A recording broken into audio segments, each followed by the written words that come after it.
much. Good evening, and thanks once again for spending your Saturday evening with us. I'm Sanjana Chowhan, and you're watching another edition of our Speakeasy webinar series where we discuss everything under the sun, but from, with, and by an inclusive perspective. Now, so for those of you who live in Mumbai, you must have noticed that 100 odd traffic signals now have stick figures with little dresses on them.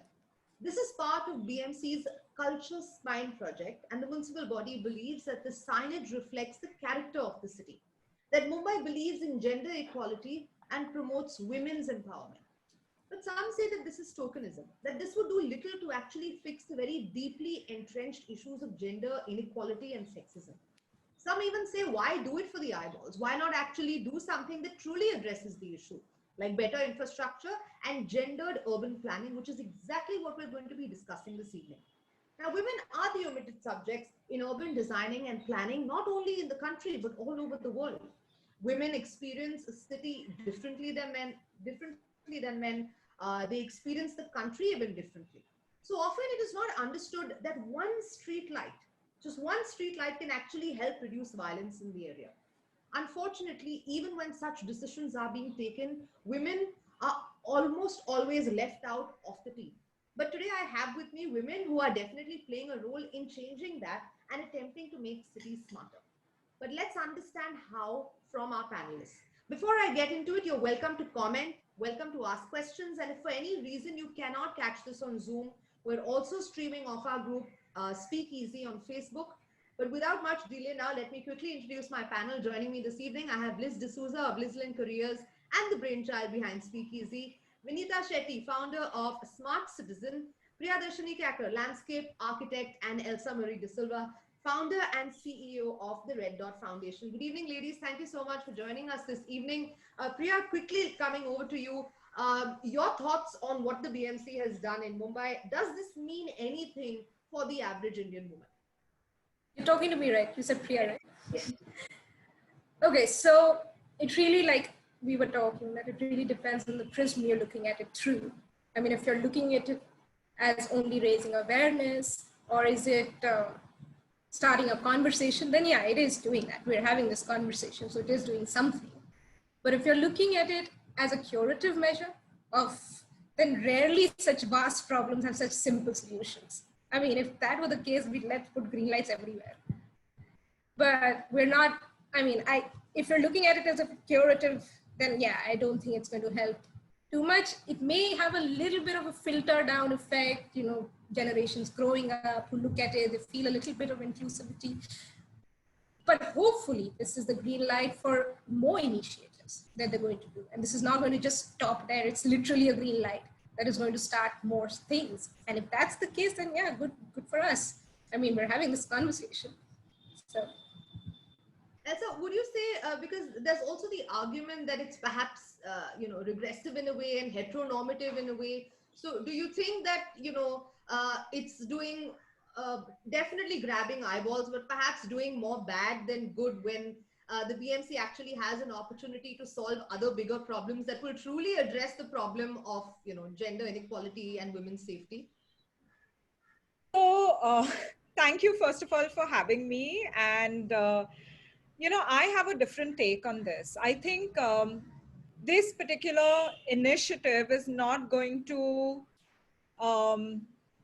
end the violence against women, let's put it that way. But it definitely is a welcome initiative to start the dialogue on gender sensitivity. I believe if you can't see it, you can't be it. And truly, these stick figures, the different genders on various traffic lights is a fairly recent phenomena in many cities around the world. It's not in every city.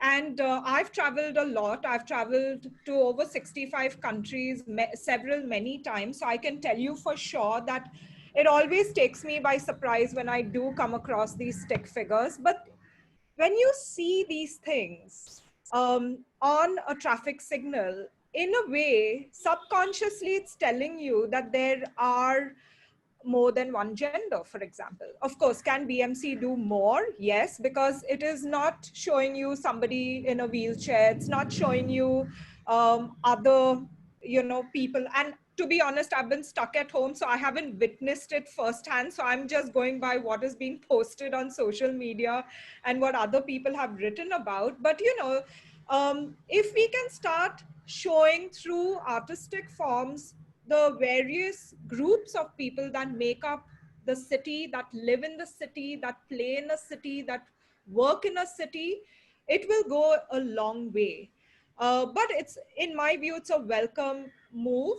And, I've written articles where at Yale, when I spent a fall semester over there, the buildings were all named after men.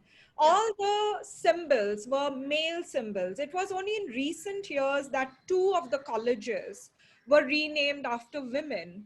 But it took protest for that change to happen. So these things are structural and systemic changes that are not going to happen overnight. And the very fact that today, it's caused so much of excitement, and we are even having this discussion, is testament to the fact that this small change, okay, has created a space for dialogue. And yes, hopefully it will accelerate more change. Can BMC do better?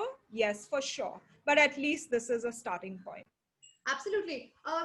Liz, if you can actually touch upon how perhaps gendered urban planning would truly help women get ahead in their careers, what it means for women managing to get to their jobs safely, commuting, because women's responsibilities as family careers are not recognized at the workplace, and thereby their economic contribution to both reproductive and productive work is rendered invisible.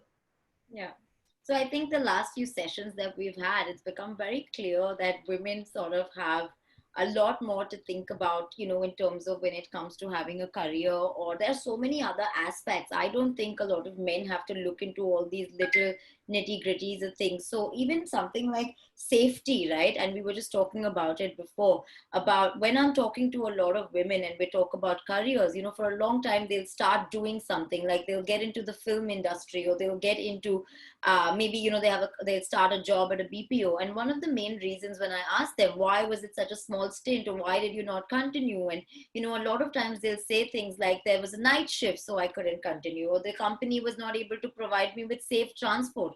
I also forgot to mention that a lot of people, because of where these offices may be located for whatever reason, and this also came up in our first session, wherever maybe this office is located may not look or seem like a safe place for a woman to be in, because they are in industrial areas, and maybe the entrance is a little dingy and not well lit, no cameras, or the people living around that area could be maybe from a different socioeconomic background, which holds women back. So I do see this quite a bit, actually, where women say that I did not continue with that job, or I did not take that job up because of this. And everybody's probably heard it. Everybody who has a business, there are people who even go to the interview, sort of see what's going on, and they feel a bit unsafe, and they don't even attend the interview because they're so scared about it, and it's not comfortable. They're walking through a little lane, or maybe through gullies to get to an office, and maybe the interiors of the office would be amazing, and the kind of facilities that they're giving them would be amazing as well, but just the entrance. So I definitely do believe that it is causing an issue for women. It does create an issue when you're talking about them taking up jobs or continuing with certain careers. We talked about the film industry as well, with late nights and not having any transport to go home, or not knowing how they're going to get home. Also families, when a girl, they're not really happy with this person maybe working in a certain area or certain industry, or what timings, because of these reasons. So I definitely think our cities need to be safer, and we can't always leave them to humans to do their job. I think there needs to be a mix of sort of, all these other facilities, maybe lighting, like you said, street lights or cameras, or whatever needs to be done in terms of tracking, for people to feel safe. So, I'm glad you actually said that, because I think Vineeta is going to kind of emphasize more on that. But Vineeta, you could also kind of you've worked a lot in this space and tried to understand how cities can be smarter. But what will it take to reimagine, say, a city or a country from a non-male perspective? If you can give us some examples of that. Sure. Thank you so much for including me in this conversation. I'm so honored to be with some frontline activists and architects on this subject. The World Bank has recently come out with an excellent report, and that shows how transport planning and transit planning is shaped by male-dominated commuting patterns. So there is the productive sector and the reproductive sector. So the productive sector is given the priority in terms of, whether that's routes, timetables, payment options. It's the transport system is designed around the needs of men who need to go from their home to their offices. Whereas there's a whole 50% of the population, actually, if you count women, are the caregiving lot. And they need to carry bags, children, sometimes their in-laws, and they have to jump over it's like an obstacle course, actually. They need to walk a lot. So they're more likely to walk worldwide, actually, than men. They don't tend to use cars as much as men do. And so they're more likely to use public transport or walk. And so in that sense, I think it's very meaningful that you have the stick figures with women, because actually there are possibly more women walking, and you're acknowledging that fact. But, if you take a step back, actually, we're two architects on this panel, and the US statistics show that very few architects at the architect firms at the top level employ women. There are very few women at the very top of the architect firms. Plus, we in our cities don't even have these architects working at a significant level under the public domain, in the public realm. So it's mostly civil engineers.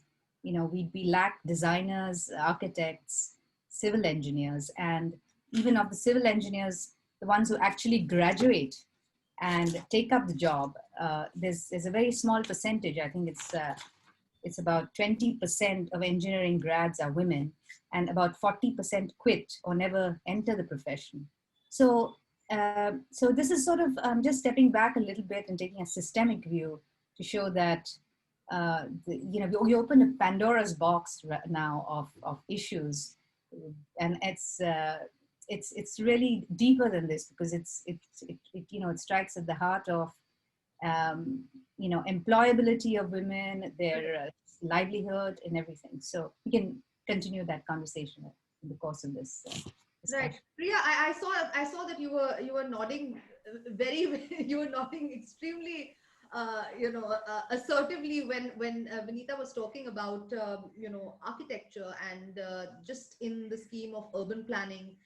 And you're a landscape architect and an illustrator in the national capital. Do you notice that there is definitely a gap when it comes to women not being included when we're talking about urban design or careers such as yours? So I'm not, even without touching on urban design, even architecture as a profession, I have now worked 13 years in it. And I work both as an architect and as a landscape architect, and all sites, all decision makers, mostly are men in meetings. And I remember the first few meetings that I went for, where there were all these stakeholders and they were all men. And they kind of looked at me, and I had gone with an older gentleman from my firm, and they all addressed all the questions to him. And I'm like, no, he doesn't know anything. Like, ask me, like, I know what I'm talking about. So yeah, it is definitely a male-driven profession, as it is now. But not only that, now when I started looking into it more, and then I realized that when I did my bachelor's in architecture, we didn't have one class on designing for women. That we have anthropometrics where you're told comfort levels, but that's the average person. But there's no sensitization of anything outside from that. I'm not sure if master's classes now have it. I don't think they do. I'm not aware if they do. But even as a woman who has worked in this field for 13 years, even for me, when I start designing for women, it will be a learning curve, because it's not only about making women safer in the city, it's also making the city comfortable Right. for women, because it's linked. I mean, the more comfortable you are, the more you'll go outside. We don't go outside because we don't have toilets. If you don't have toilets, you're not going to loiter around and be outside. If you're not outside, no one's designing for you. So it's a vicious cycle. I mean, comfort is completely linked to safety, which we are not designing for at all. And it starts with educating architects. It starts with having more women on field, even women laborers on field, catering to them. It's on all levels. So I totally get when she's saying that, it has to be, it's on all levels. You have to make it inclusive. Cities are a reflection of how we work. Elsa, I think you've done so much work in this space by kind of directly addressing urban design and the kind of pockets. Especially, I remember when you just started in the national capital, looking at how we can make it safer.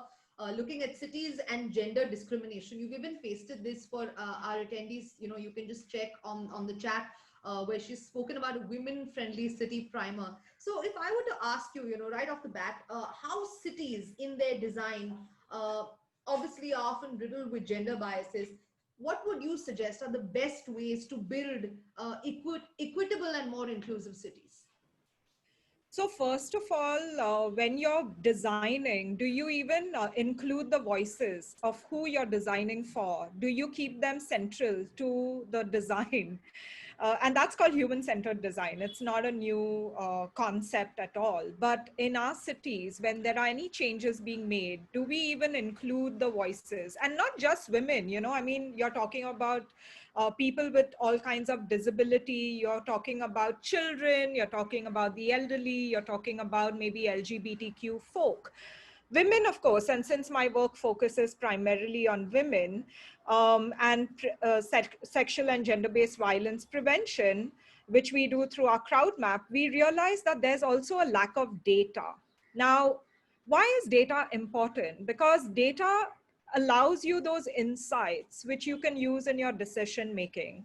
And if you just take all the crime against women, and we're not talking about private space, domestic violence or intimate partner violence, we're talking about sexual violence in public spaces, which I started 7.5 years ago after Jyoti Singh was gang raped in Delhi. We launched Safe City, where anonymously women could share their stories. And this has been such an insightful database. Right. So for example, how does it intersect with urban design and planning, which was not my intention when I started, but subsequently I realized there is a big intersection. So when I was looking at the Mumbai data, since I'm based out of Mumbai, and I found that all the hotspots were mainly around the railway line, which is not surprising, the railways being the primary mode of transport for a lot of women. Most of the hubs, CST, Dadar, Kurla, Andheri, Borivali, all showed up as hotspots. The one that didn't show up was Churchgate. And I was wondering why. And it wasn't like as though we didn't collect data over there, because we were working with a lot of college students in South Bombay. So why not Churchgate? So I physically went to Churchgate to just look at it. And when I looked at it, because we walk through spaces and we don't observe, we are rushing from point A to point B, and, we have all these experiences, but we don't have time to digest how those experiences impact us. But when I went there with an intentionality of looking at the space, I realized that Churchgate does have a lot of lighting, a lot of exit and entry points, a lot of visible police, and so on and so forth. Whereas if you take CST or Dadar or Kurla, they are extremely crowded, they are dark and dingy in many spots, and it's extremely crowded and most of the times. Not that Churchgate is not, but Churchgate still has that feel that it's not necessarily crowded. So definitely there is a there is an intersection. And that's where we came up with this urban planning primer, where we partnered with the Urban Vision, who's Pratima as an architect and an urban designer. And there are principles that architects and urban designers know, but because it's not on their mind and they're not actively thinking of it, they don't employ it. So subsequently, we have now started hosting Urban Thinkers campuses on behalf of UN Habitat's World Urban Campaign, where we bring multi-sectoral, multidisciplinary folks together in a room to think about what does safe and inclusive cities mean, resilient cities mean, and then work together on solutions. Because if you work only from your silo, you're going to design solutions that don't work for all. And we tend to forget that a city is a city for everyone. 50% should be women. I mean, if you take femicide rates, it's a different thing. In our country, it's 48%. But technically, it should be 50% of the city. And women, like Vineeta already pointed out, they use more of public transport than men, simply because A, they may not own a car, but also they have many more frequent trips. So take, for example, the Delhi government's initiative last year in October, Right. where they made bus travel free for women. A lot of people said, oh, that's a gimmick. And I wrote an article actually talking about it, saying that it's a welcome move, just like this traffic signal move. Yeah. Because one of the principles of a women-friendly city is to have more women, more of your own kind out in an urban space at all times of day and night. And this particular move, where women don't have to pay maybe $100 in a month to travel, it's money that they don't have anyway. So if they can save on it, their presence in public spaces would increase. And the more you see women in public spaces, the more comfortable women are, but less vulnerable over a period of time. Take, for example, our own data set between Delhi and Mumbai. The biggest difference is in Delhi, people stare at you, that constant male gaze, which is not so much of a problem in Mumbai, simply because Western India has always had a lot of women in public spaces, but how do you get women out? How do you make them feel comfortable staying out? How do you design for it? So one is transport. And many cities around the world are actually using this as well, not just for environmental sustainability, solutions, but also as a means to address violence and, provide support to communities that are more vulnerable. Right. I think also, besides transport, I think dimly lit roads is a major issue. And even just talking about and kind of adding to what you said, I think there was a report that was even conducted by the Praja Foundation, where they even spoke to a lot of women, and they found that 50% of people in Delhi and 21% in Mumbai felt that women were not safe in the respective cities. So just to kind of add to what you were saying, we have a quick question coming in. I think, Liz, I would like to pose this to you, and also maybe you can add to this, where Siddharth Bhamre has asked this question on Facebook. Hi, Siddharth. He says it's not impossible but very difficult to bring change in people's mindset. Gender equality is a long battle, and we need to address and target the younger generation. Change in perception at school and college level is required, as Vineeta Shetty is pointing out. It's a systemic issue. So, Liz, what can we do with regards to something like this? Because would you say, just judging by, a lot of bosses and employers, business owners that you work with, what are their perceptions like when it comes to hiring women? Do you find that a lot of times the problems are related to urban planning or urban design, things like they can't stay late, or the city is not well connected, so there's no public transport for them to reach on time, or even that the infrastructure around that particular area is not good enough? Yeah, 100%. And I want to go back to what Priya said, because I was so shocked. And that's true, right? Like, even when we're in college and in school, and even as an HR professional, when I went and did my degree, we didn't have a subject about employing women or the things to keep in mind while, creating work policies or employment policies around women. And that just struck me as well while Priya brought it up.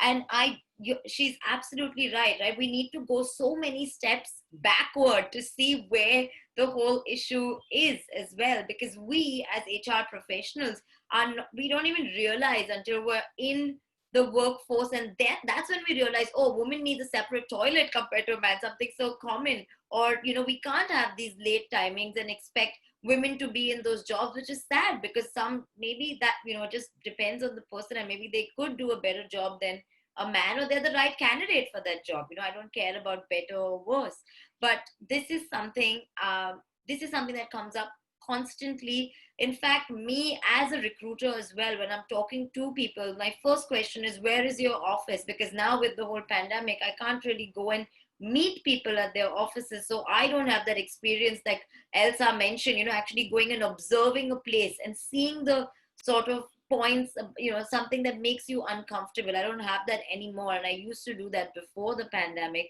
But now I'm just taking information from employers. And I have to say this today, that there are many times where I tell an employer that I think it would be better if you got a male candidate, because the location or the situation is not conducive for a woman. Because God forbid tomorrow if she's going to work or something happens to her, the employer doesn't want to be responsible for that. And obviously neither do I. We want to safeguard everyone.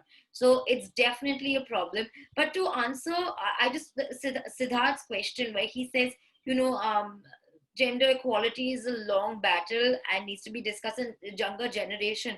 Of course it does. But, I think how it's said and how it's sort of presented to them is also very important, right? I don't know. I studied in New Zealand when I went, my education, but I don't know if that is something in the Indian education system that people even care about, right? Because people only care about, I think all these kids nowadays, every time they get out of school, their parents want them to do a science degree. Doesn't matter what they want to do in life, right? And this is, Siddharth, that's a great thing. We all talk about gender equality and we should educate people, but then we are the ones that need to make a sort of, some kind of move with schools. If you have kids or whatever, you guys are the people that need to ask schools, like, what are the subjects that you are teaching them? Can we talk about other things that are more realistic also in nature, rather than just knowing how to do maths and science and, just having an English literature degree? But yeah, that's a good point. But I think somebody needs to start to do something about it, otherwise we're just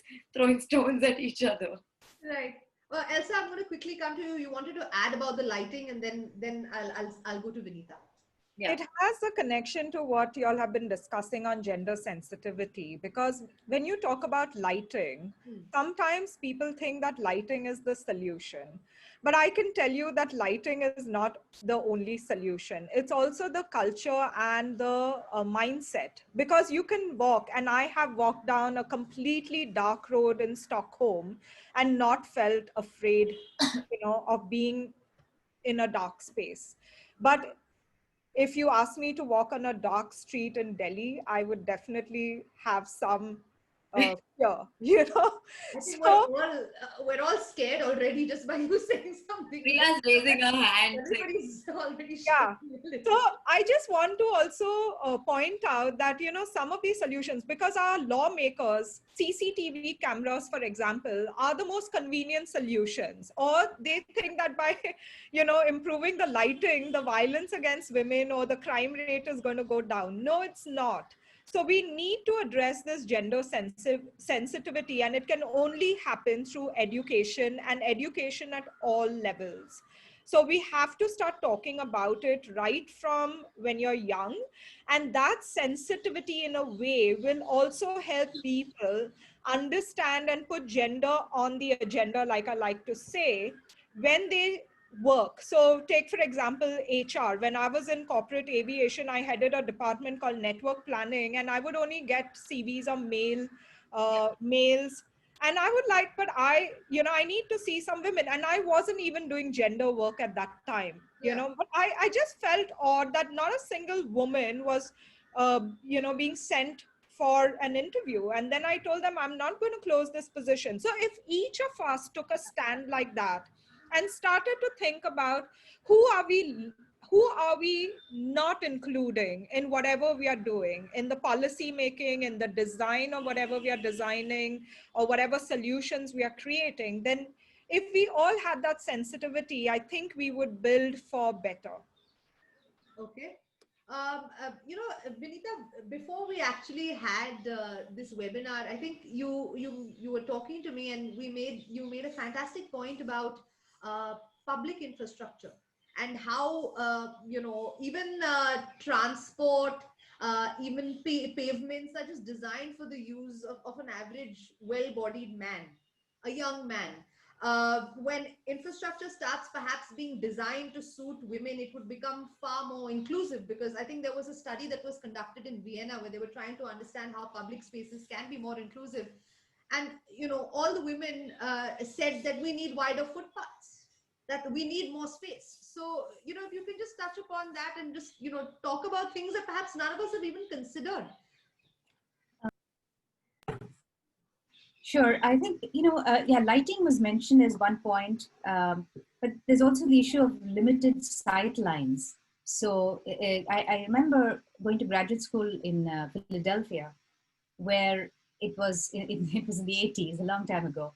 But it was so dangerous to get down into the subway because there were so many corners where you couldn't see what was coming, around the corner. I think European metros are much better designed than the US metros, but this is something to look into as well. Sight lines, deserted areas, enclosed spaces. So these are all design shortcomings that, and you mentioned pavements. But in addition, for women traveling at night, the last mile is always an issue. So getting from the metro to home. Right. More transport, more rickshaw drivers, or even I don't know, two-wheeler rides by women would be a good idea, because women should feel safe. And when they come out, more shops owned by women, for example. Because it's the end-to-end journey, like not only when they are on the overcrowded metro, but also when they get on, when they get off, how safe do they feel? And I think, as Elsa was saying, including women in this design is very important, because it's not just an afterthought. Let's put gender in it, and yeah, in that sense, it's very tokenistic to have the stick figures in skirts, but including women from the very start. Not only women, but also because it's also a matter of sexuality. So when you combine gender, sexuality, ethnicity, race, income, class, you can come up with some lethal combinations where, God forbid, you're a disabled gay person in the Middle East somewhere, and you're trying to use the public spaces. There's a lot of discrimination against, sexual orientation is, I think it attracts the third highest number of hate crimes around the world. So design is so important, and including design first, putting design first, which means, before architecture, before engineering, seeing what the needs of the users are, and including gender as collaborators, asking them, where do you feel uncomfortable? What amenities could you benefit from? Asking these detailed questions of people before you start planning the transport, and as you're upgrading the transport. I think that's very critical, very, very crucial.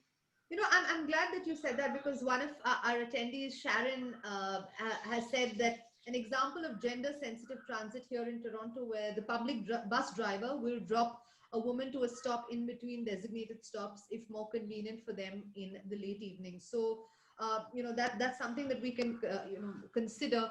Also, I think Sunita has commented, and I think Elsa has responded to that. Saying that, I teach a leadership course at a B school, and the syllabus does include diversity and inclusion. So I think Liz and Priya, you guys were talking about your schools, but Elsa very rightly also saying that how many schools and colleges actually have that curricula.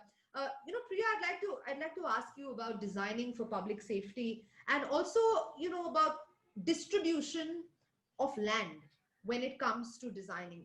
I'm sure that plays a big role, because you should plan about having activities around something, Yeah. build it so that it becomes a safer place. Yeah, so I think someone's just mentioned Jane Jacobs. And when we talk about safety in cities, it's one of the seminal essays on safety in cities. And one of the main premise of her assertion was that eyes on the street. And eyes on the street sort of just means that it's a mixed land use. There are people who are always on the street, encouraging street activity. And that can happen on multiple levels, because that automatically makes you feel safer. I mean, that is one of the bigger reasons I think Mumbai and Delhi are different in the way they're perceived for women. The bylaws in Delhi, the way land use is planned in Delhi, it's all very different. The density, the scale of buildings is all very different from what it is in Mumbai. And Mumbai is much denser, it's more vibrant, there are more people on the street, it's multinodal, it's not singular, there's mixed land use, so there's more vibrancy and there are more people on the street, that which automatically usually translates to safety, because you have more people looking at the street. So when you're looking at designing for cities, and when you're talking about urban planning or you're talking about architecture, there are multiple levels. There's master planning. You master plan. So you master plan for multinodal cities. You master plan for women. Women tend to use the city differently. We tend to do smaller dashes. We don't do the 9 to 5s as much. Maybe we do shorter runs. So we're using it differently. We're using public spaces. Like possibly our moms, our sisters would be using the neighborhood parks more, as opposed to a public space, which is India Gate more. So there's the scales of spaces, and what do women use more? You plan for proximity. You plan for transit-oriented development. Again, the last mile, which is very essential in Delhi. We have great public transport with the metro coming in, but as soon as the metro stops, you have to figure your shit out. How do you get from your metro to your home? Then there is bylaws, setbacks. As simple as setbacks. In Delhi, you'll see a boundary wall. If you walked along a boundary wall for a really long time, you will start feeling unsafe in Delhi, because there's no one looking at where you're going. You're alienated, no one's looking at the street. For bylaws, setbacks, most buildings are set back from the main street, so no one's again looking at the street.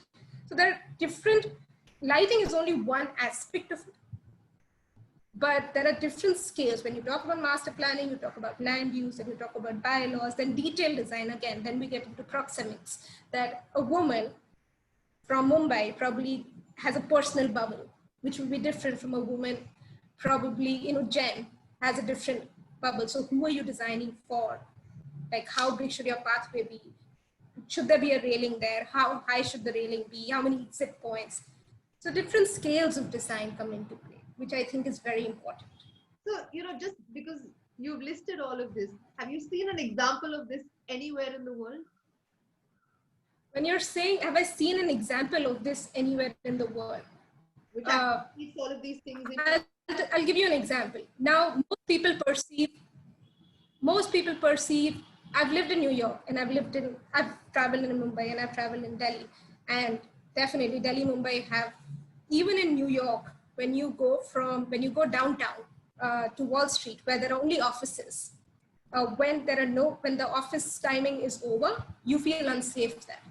For the same reasons, there's no one on the street, there's no one really looking, there's no surveillance. And surveillance is easy to say when you start talking about cameras, but I think more often than not, if there were cameras in a public space in India, it would lead to moral surveillance more than anything else, which I feel is a big thing. I don't know if that's the response. So even in Delhi, if you look at spaces, for example, in India Gate, you will definitely feel slightly safer, because there are people there on all walks of life at all times. And whereas if you're walking along a residential neighborhood, which is set back, you won't feel as safe. In Delhi, if you go into any of these Lal Dora areas, which are the urban villages, they are active throughout the night. So you generally feel safer there than you would feel in an environment where the market is somewhere else and your home is somewhere else. You won't go to a deserted market late at night.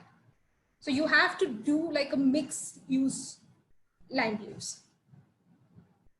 But Sanjana, DC, Washington, DC is a very women friendly city because there are more women than men. So you will even see a single lone woman at a bar and you won't feel odd walking into a bar and just sitting there and having a drink. Nobody will bother you. So I think every city has its own nuances. Every city has its own spots which are dangerous, which is why, safe city as a crowd map is so important for intelligence gathering so that your situational awareness can be improved. Coming to the question you asked, Priya, Vienna, the new suburbs were designed with women in mind, and it was done by a woman mayor. And you might want to check that case study out because it is seminal, and now many cities are following that model. But when she first started, there was a lot of resistance. But now they've designed it in such a way that, they've designed for childcare, they've designed for women and work, women and transport. So it's really something to look at. And in general, I think most European cities are walkable. They have great public transport. So you have a lot of people out in public spaces, and it just feels a little less, more safer and less prone to crime. Of course, crime in every city is different, compared to, what's the benchmark? I always say, can it be improved? And that is the ideal. I just want to point out that when we were talking about these traffic lights, right?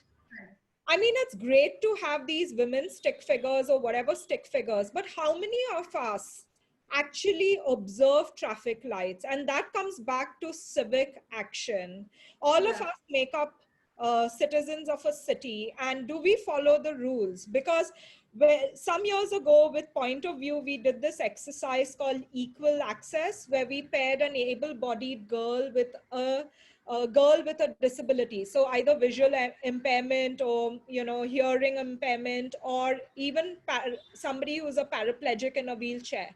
And when they were navigating that space and they had to observe whatever that might not be so safe or unsafe. And when they finished and we were doing the debrief, one of the interesting observations from the able-bodied girls was, I thought the city was unsafe, but when I compare my experience with this other girl's experience, I have it really good because I can at least, navigate the city. Take, for example, the traffic lights. The time for you to walk across the road was not sufficient for the girl who's blind to walk across.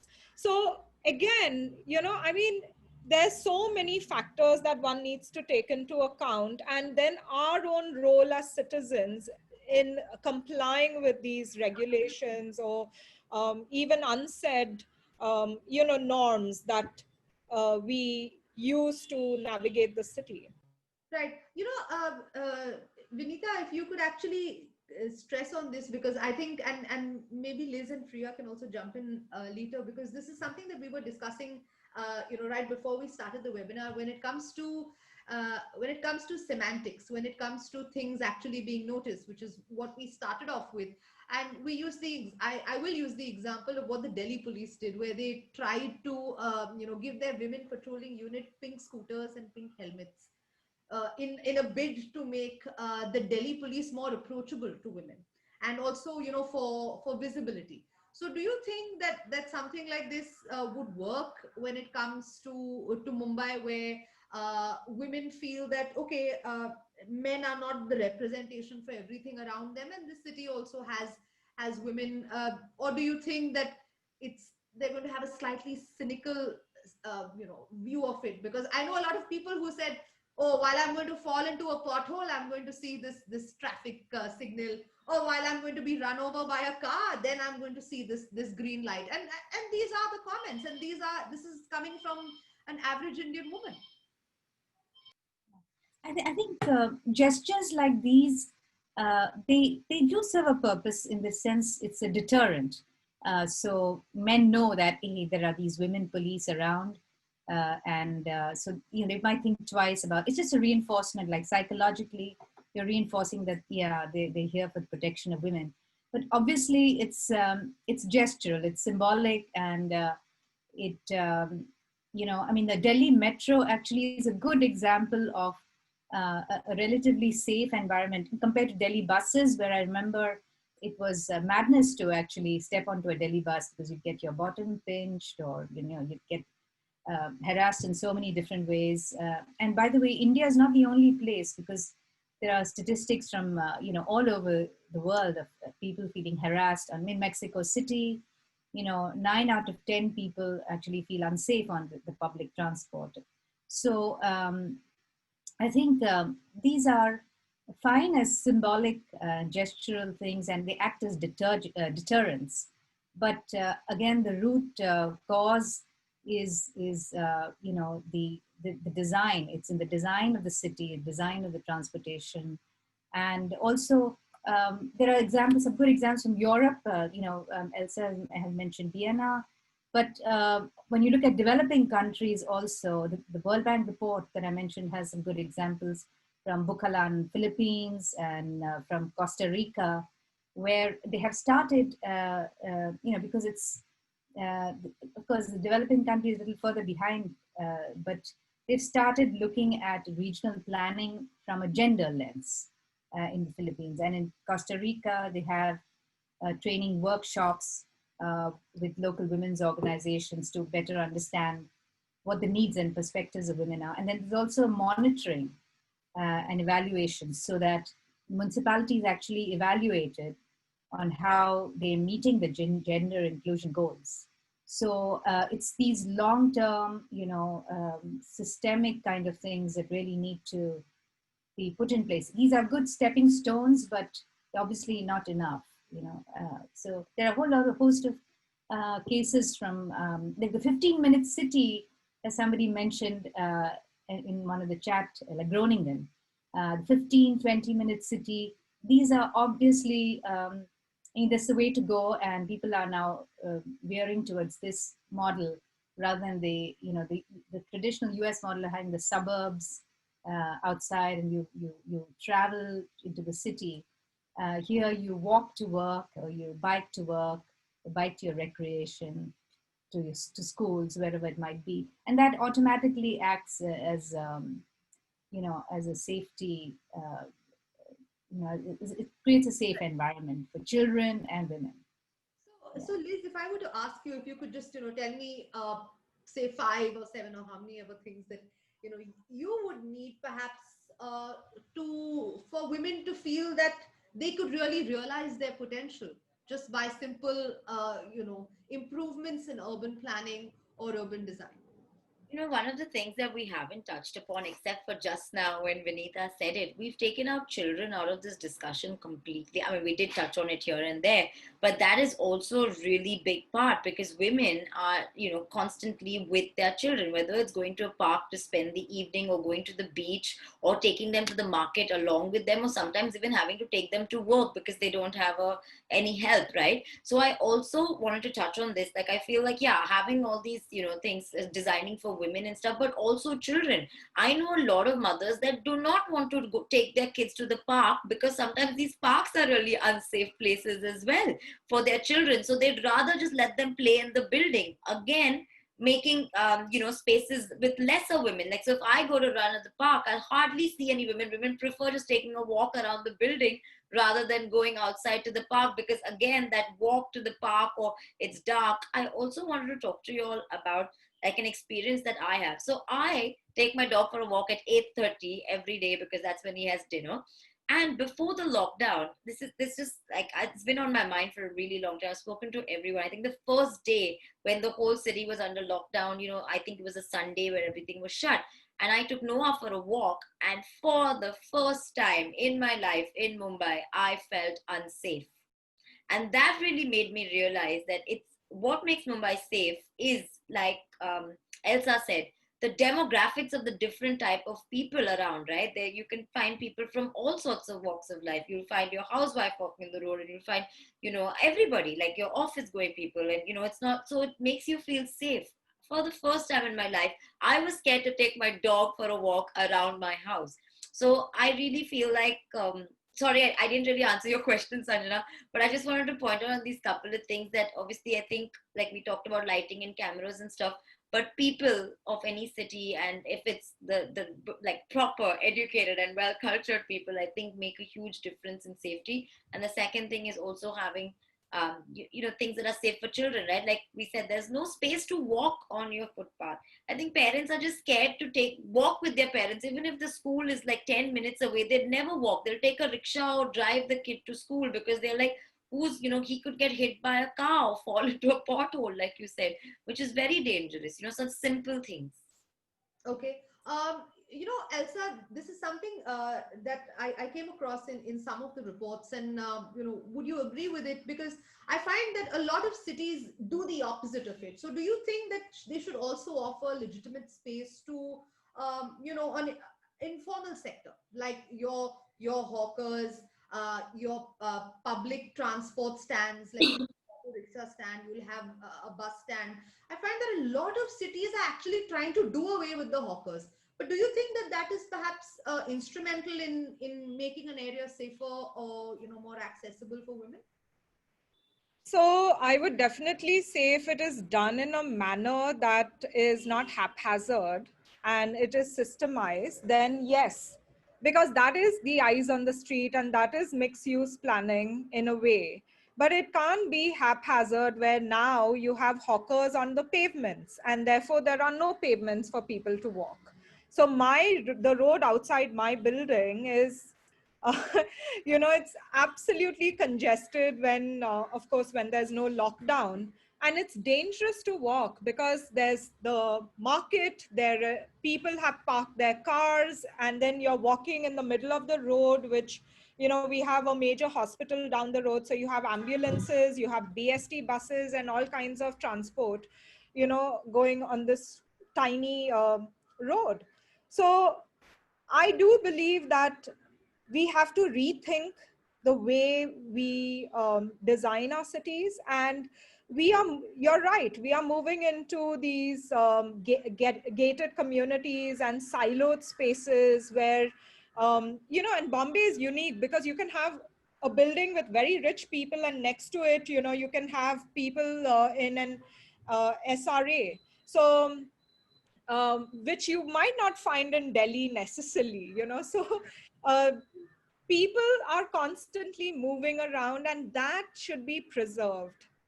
Take for example even Bandra. The nature of that suburb is changing so quickly and it might become dangerous. And in fact, our first project was in Bandra, and you won't believe it's such an aspirational suburb. All of us want to probably live there. We are in Mumbai. If we can't afford South Bombay, then that's obviously the next choice, or maybe the first choice. But what came up in our data was chain snatching, robbery. And this, I mean, people didn't even know about it till it showed up in the data. They were random stories here and there that, if you don't meet that person, you're never going to know. But there was a clear pattern, time of day and day of week, to it. And when we showed it to the police, they changed their beat patrol, and for several years there was no crime. So obviously, coming back to, we have to understand what our city is all about, our neighborhoods are all about. And if we can have that data, then we can engage the community and also the authorities. Could be the police, could be transport, could be civic officials or elected representatives who have budgets for women's safety, but we don't have control over how they are spending those budgets. And we can all engage in a dialogue and a constructive solution on how to improve the safety of that neighborhood. I think that's a wonderful idea, and I don't know why it's not a more aggressive political agenda. I feel a lot of times, when there are elections around the corner, say the BMC is actually going to polls very soon.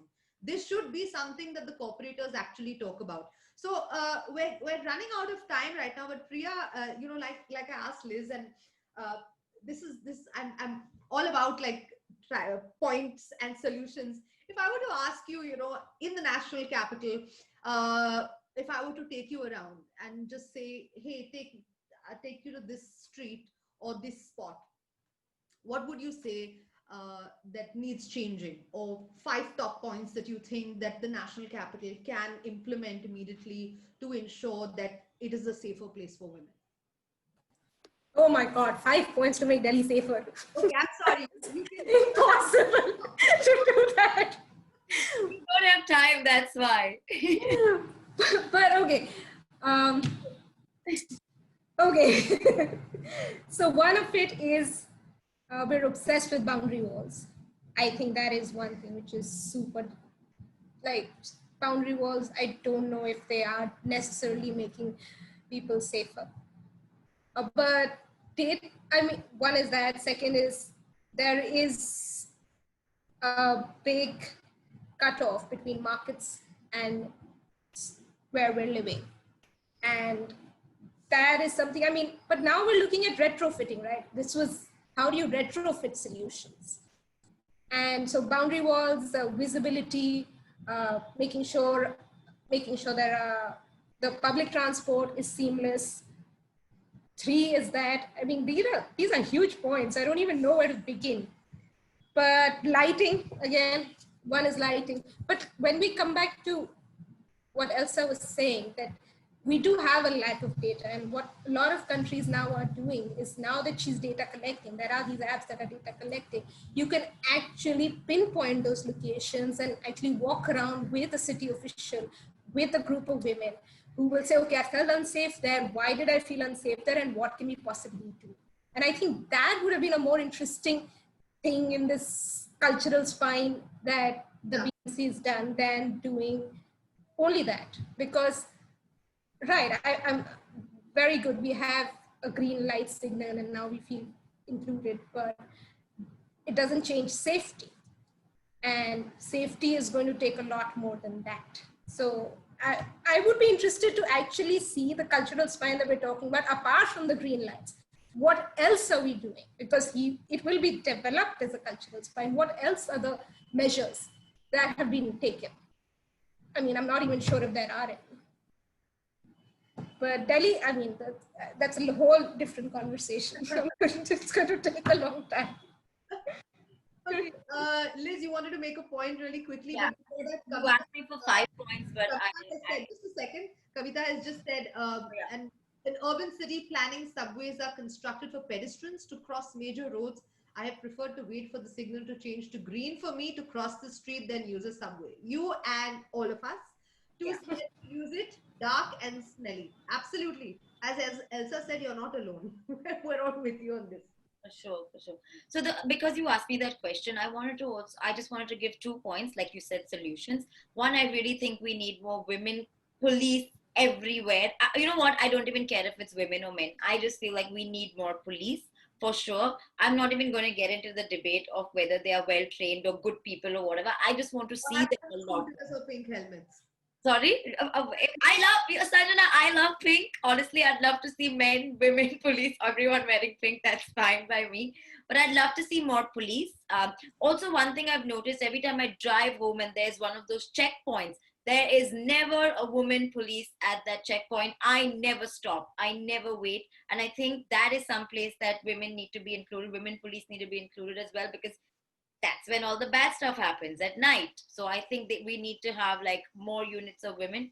Second thing that I wanted to talk about was women's special transports, right? We have, I think, 2 trains. I'm not sure because I don't travel by train a lot, but I know from people that I employ, they go by the women's special in Bombay. There is a train that's only for women. And of course we have designated compartments for women. But I think we need to increase more women's special trains, buses, and these should be more frequent. Why should we have only 2 of them where everyone's trying to get in? And if they miss that, because let's be honest, they don't feel safe in trains. Okay. So I actually wish that, I think you and all of us said that perhaps policing did come under the urban planning or that particular division. Elsa, if I were to ask you really quickly, if off the top of your mind, if you were to had an opportunity to say, okay, these are my 3, 4, 5 solutions to Mumbai or any other city that you perhaps had experience in collecting this kind of data from, what could it be? I think my primer has 10 points for women-friendly cities, and that's pretty comprehensive, but it comes back to education. If you don't have the education, we will be talking about this for years to come at all levels, because gender sensitivity is very, very important.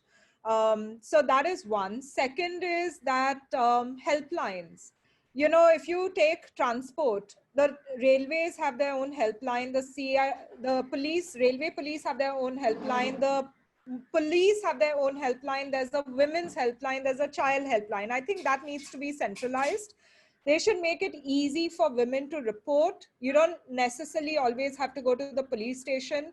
Yes, on our map, for example, crime like rape and all are not necessarily reported, because obviously you might go to the police to share some of that. What is being reported is more the verbal, non-verbal, and stalking, touching, masturbation, etc. Now, why can't that be made anonymous reporting legally, officially, so that people can use that data? And the last one is involve citizens. And for citizens, take a more active interest in your city. You can't then blame the politicians for not doing their job. We should be demanding more. We should be asking them for more. If there's an election coming up, how many of us ask them for their manifesto and should demand that what they promised is implemented? All the corporators and MLAs and MPs have budgets for women's safety. What are they doing with those budgets? Why are we not taking an active interest in asking them that? And that in a way will be a revolution in itself. You don't have to stand for elections yourself, but make the democracy work for you. Okay. Now, and finally in closing, Vineeta, if I were to ask you, the smartest city, according to you, when it comes to just being safe, being accessible for women? We've left a large chunk of people out of this discussion, which is the lower income women who are one of the most vulnerable when natural disaster strikes, like floods. Correct. And so I think taking a really systemic view, giving women secure tenure over their households, over their properties. I think this is a very important part of inclusive city planning, so that they have, have a defense against if they're facing domestic violence or not, because they are the most vulnerable when it comes to floods, because they have to look after children. They're often the caregivers, so they end up becoming, stuck at home sometimes. And so I think climate resilience, and this is another issue which needs to be included apart from the safety and mobility of women. It's also their security, from the security and the well-being from a existential point of view. And then I know that you've done editions on menstruation, and I'm not sure if this is being covered in the primer that Elsa mentioned, but having adequate toilets for women, in the public sphere, because they urinate more, they have to menstruate, and if you have paper toilets, that disadvantages them because they have to pay more. So I would just include these, to the discourse, because it's not just about safety and mobility. If you're talking about inclusive planning, which is gender friendly, you have to take into account health and hygiene, and their vulnerability to climate change, their security in terms of ownership of their homes and a roof above their heads. So this is all part of city planning. Right. And just to answer my question, your opinion of one of the smartest cities in India, if I were to ask you. We're all bated breath. Uh, that's a very hard one. I don't agree with the classic notion of a smart city, which is shoehorning technology into, to solve every problem. Uh, but I think uh, that's one I have to think about. From the cities that I've visited, I would say like Indore is a pretty good example, although it doesn't have too much public spaces. Uh, but Chandigarh definitely, because even they continue to have a chief architect who looks to the development of the city. So those are two examples that come to mind. But there's also in the Northeast you have some good examples of smart cities, because they managed to have clean environments and city that works for everybody. So in the Northeast of India. Right. Okay, and I'm sorry, but we're completely out of time. And Havana, yes, actively involving communities in the planning process definitely works, because they're the ones who are living in the cities. Yes, absolutely, I agree with this. She also they also listed Kochi, and Elsa says Goa in some ways has greater acceptance of women. All right. So here's hoping that not just a few handful of cities, but hopefully when we start conversations around mere green signals, that actually means green signals for better urban planning and urban design, that hopefully makes not just the city but our entire country inclusive. Thank you so much to Liz, to Vineeta, to Priya, and Elsa. Thank you, guys. I mean, there was so much today. Thank you so much for Thank joining you. Thank you so much. It was a real honor. Thank you. Thank you. Thank you. Saturday with us. We absolutely love the session. It's very different from what we actually do, but I think still a very, very, very relevant and pertinent issue. So thank you so much.